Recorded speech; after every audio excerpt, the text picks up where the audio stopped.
دوستو یاد رکھنا، تگڑا اور مضبوط جوان پتہ کون ہوتا ہے؟ جس کی نظریں پوری طرح اس کے کنٹرول میں ہوں۔ یہ علامت جوانی ہے۔ جس آدمی کا پوری طرح، دو لوگ دنیا میں کبھی کوئی کارنامہ سر انجام نہیں دے سکتے، ایک جو حرام کھاتا ہو، ایک جس کی نظر ناپاک ہو۔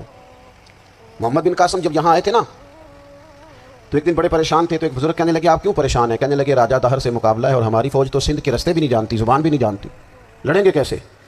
دو چار دن کے بعد ان بزرگوں کی دوبارہ محمد بن قاسم سے ملاقات ہوئی تو بڑے خوش تھے۔ کہا آپ کیوں خوش ہیں؟ کہنے لگے وہ میرا مقابلہ نہیں کر سکتا، میں نے تحقیق کر لی ہے۔ کہا کیوں؟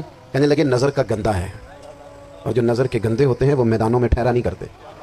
میدان کے لیے نکلنے کے لیے پاک جوانی کی ضرورت ہوتی، تطہیر مزاج ہونا ضروری ہوتا ہے، پاکیزہ افکار اور سچی اور سچی ستھری سوچوں کا ہونا ضروری ہوتا ہے۔ اس لیے فرمایا کہ میرا مقابلہ نہیں کر سکتا۔ حضرت عبداللہ بن حذافہ کمرے میں تھے، وزیر کی بیٹی اندر سجی سنوری پہنچ گئی۔ جیسے ہی آپ نے اس کفر کی چال کو دیکھا تو تیمم کر کے نفل شروع کیے۔ وہ ساری رات بیٹھی رہی، رب کا بندہ ساری رات عبادت کرتا رہا۔ عبادت بڑا سہارا ہے، مصلی بڑا سہارا ہے اللہ کے بندوں۔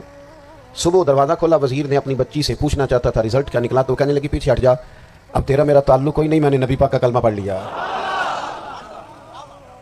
اس نے کہا میں نے بھی زمانہ دیکھا ہے، پر یہ کیا لوگ ہیں، کستوری کے بنے ہوئے، سندل سے دھلے ہوئے، کہ میں ساری رات کمرے میں رہی اور 100 اور 1000 آدمی جس جوان کا مقابلہ نہ کر سکے، اتنا طاقتور جوان کمرے میں رہا اور اسے نظر اٹھا کے نہ دیکھا۔ وہ کچا رنگ للاری والا جڑا چڑھدا تے لیندا رہندا ہے، اے عشق تیرے دا رنگ محمد چڑھیا پھر نہیں لیندا۔ نے کہا ایک دفعہ نظر اٹھا کے نہیں دیکھا، کمال ہو گئی۔ اتنے بڑے لوگ، اتنی بڑی سعادت مندی، فیروز بختی، معاملہ فہمی حد ہو گئی۔ اللہ اکبر۔ دوستو بادشاہ جب پوری طرح ہار گیا نا، اس نے کہا مار دو۔ تیل گرم کیا ایک کڑاہی میں، اور جب آپ کو اس میں ڈالنے لگے تو آپ کی آنکھوں میں آنسو آ گئے۔ بادشاہ کا خیال ہوا شاید نرم ہو گئے ہیں، کہنے لگا روئے کیوں؟ فرمانے لگے سوچتا ہوں جان ہی ایک ہے، کتنا مزہ ہے اس کی راہ میں جان دینے کا، کتنی لذت ہے اس کے نام پر مرنے میں، کتنا لطف ہے۔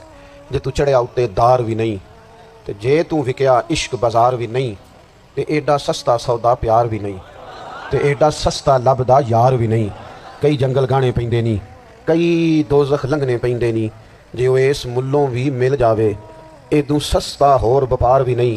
تے کچھ سمجھ نہ آوے لوکاں نوں وہ کادے نال شہید کرے، ڈٹھی یار دے ہاتھ تلوار بھی نہیں، پر او دا خالی جاندا وار بھی نہیں۔ کہنے لگے ایک جان ہے نا، تو دل کرتا ہے ہزاروں ہوتی تو ایک ایک کر کے محبوب کے نام پہ قربان کرتا، جب میرے پاس ہے یہ ایک، کروں کیا؟ حضرت عبداللہ بن حذافہ رضی اللہ تعالیٰ عنہ جب روئے اور بادشاہ نے یہ بات سنی تو بادشاہ اٹھ کے کھڑا ہو گیا، سارے وزیروں مشیروں کو کہنے لگا تم نے کہا تھا نا بندہ ضائع کرنے والا نہیں، یہ بھی ضائع کرنے والا نہیں۔ کہنے لگا میرا ماتھا چومو، تم جیسے لوگوں کو قتل نہیں کرنا چاہیے، آزاد کرنا چاہیے۔ عزیز اپنی زندگی سے نا یہ بہت زیادہ ہرس، ہوس، طمع، اور یہ کسی بات کی بھی ہو، ہرس صرف پیسوں کی نہیں ہوتی ہے، شہرت کی بھی ہوتی ہے، یہ بیماری انسان کو اقتدار کی بھی ہوتی ہے، تعریف کی بھی بیماری ہوتی ہے، یہ سارے نقص ہوتے ہیں لوگوں کو، اور معاذ اللہ بعض جبوں کبوں کے اندر بھی ہوتے ہیں، وہاں بھی پنپتے ہیں۔ اپنی زندگی جب تک اس سادگی میں نہیں لاؤ گے جو رسول پاک نے عطا فرمائی ہے، جب لوگ آسانیوں میں پوری طرح الجھ گئے تو پھر وہ دور ہوئے اور کفر چڑھ گیا۔ دوسری بات، اللہ کے محبوب صلی اللہ تعالی علیہ وسلم کی محبت ہم سے تقاضا کرتی ہے کہ ہم اس مشن کے لیے کام کریں جس مشن کے لیے رسول پاک نے کام فرمایا ہے۔ ہم سارے کام بڑی مضبوطی سے، سوچ سمجھ کے، تدبر سے، حکمت سے، تقاضوں کو مد نظر رکھتے ہوئے کرتے ہیں سارے کام۔ دین کے کام میں ہمارا مزاج نہیں ہوتا، او ہو جائے گا جی، آپ بسم اللہ پڑھیں جی، شروع کریں جی۔ آپ تقاضوں کو سمجھیں، چیزوں کو دبائیں نہیں، چیزوں پر غور کریں۔ کسی کے ذہن کی سطح پر سوال ابھرتا ہے، اس کا تسلی بخش جواب دیں۔ اپنی زندگی میں دین کے کام کے لیے اپنے آپ کو وقف کریں، اور دین کے کام کے بہت سارے پہلو ہیں۔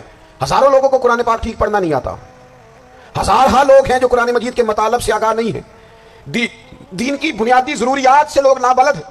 میں آپ کو کس طرح یہ بات سمجھاؤں کہ ہزاروں کی تعداد میں طلاقیں اس لیے ہوتی ہیں کہ مردوں کو طلاق کے مسئلے نہیں آتے، انہیں پتہ نہیں ہے کہ مجھے حقوق زوجین کے معاملے میں کیسے چلنا۔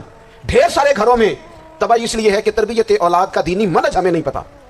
اپنا حصہ ملائیں دین کے کام میں۔ ایک آدمی کو اگر تو نمازی کرنے میں کامیاب ہو گیا، تیری زندگی بدل گئی۔ وہ دین بیزار لوگ جو ہمارے بیچ بیٹھ کے ہماری نوجوان نسل کو پگڑی اور داڑھی کا نام لے کے بنیادی طور پر دین سے دور کرتے ہیں، ایسے نوجوانوں کو دین کا پیغام محبت دے کر دین کے قریب کرنا ہماری ڈیوٹیوں کا حصہ ہے۔ ہمیں ذمہ داری کا احساس کرنا پڑے گا، ہمیں یہ خاص قدم اٹھانا پڑے گا، توجہ دینی پڑے گی۔ مساجد، مدارس، میں آپ سے عرض کروں، اتنی ڈٹ کے مخالفت ہوتی ہے نا مدرسوں کی، اتنی ڈٹ کے۔ میں ادارہ چلاتا ہوں، اس کے چلانے میں جو مشکلات ہیں وہ تو ہم بتا نہیں سکتے آپ کو، اس لیے کہ میری قوم، میرا اس قوم سے تعلق ہے جو نعت خواں امیر کرنا چاہتی ہے، مدرسے نہیں، ہاں نقیب خطیب پیدا کرنا چاہتی ہے۔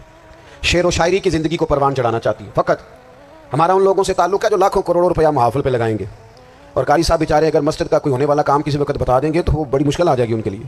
یہ کیسے ہو سکتا ہے آپ نے یہ ڈیوٹی بتا دی. مدارس اور جتنا اہم رول دین کو پھیلانے میں مدارس اسلامیہ کا ہے, اتنی زبردست.